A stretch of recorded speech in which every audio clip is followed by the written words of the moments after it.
Shabbat Shalom. This week, the Torah portion is bookended by two famous stories in the Bible. At the beginning of the Torah portion, we have the story of Noah and the flood.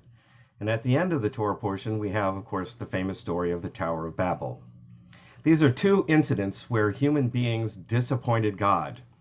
Imagine that. God was disappointed that he created human beings. This kind of indicates to us that God is not the all-knowing being that sometimes we imagine that God is.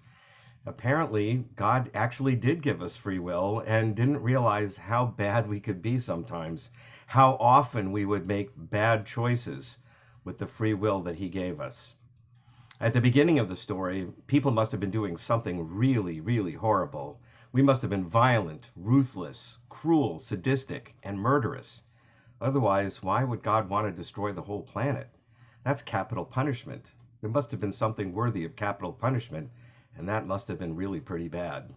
So he finds one family, Noah and his family, who are kind, generous, thoughtful people, and he says, these are the people I want to use as role models for a future humanity, causes a flood, saves that family, and they become the new Adam and Eve. We all descend from Noah and his wife now.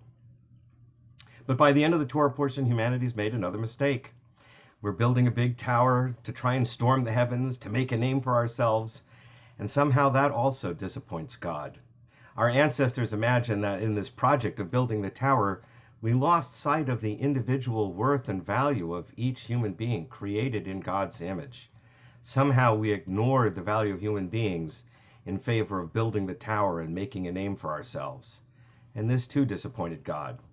It wasn't as bad as the story of the flood, so instead of destroying the whole world, he scatters humanity around the planet, and that allows us to develop different cultures, different languages, different ways of looking at the world, different approaches to God and different faiths. And that's what makes life so interesting today. Imagine if we were all exactly the same. So this is the story that we read. These are the stories we read this week in the Torah portion, beginning with Noah, ending with the Tower of Babel. And I hope you'll join us at Beth Yeshurun this Shabbat, Friday night at 6 o'clock, Saturday morning at 9:30. We'll be celebrating the bar mitzvah of Asher Gleich and Jack Lane.